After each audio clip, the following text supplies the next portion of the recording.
Good morning, I'm Stephanie Chavez. And good morning, I'm meteorologist Ryan DePhillips. Today is Friday, July 31st, the last day of July. The last day of July. It's crazy that August is practically here already. Practically upon us. Yeah, and it's going to be a warm start. Yeah, 80 degrees right now. It's 4:31 approaching that right now. And looking at Silver City, 72 degrees.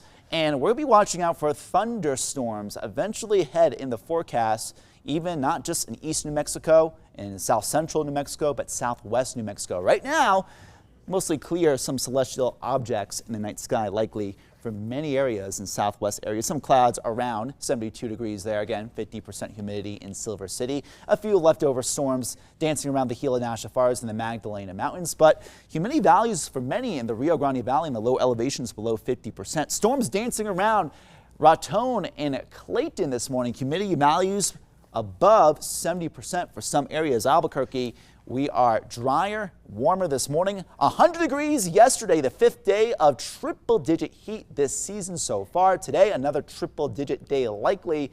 A low chance of rain from Albuquerque to the northwest, better rain chances to the south, and severe weather more likely to the east. And I'll be tracking the storms, the flooding risk, and the eventual brief but slight temperature drop for this weekend for some. Back to you, Stephanie.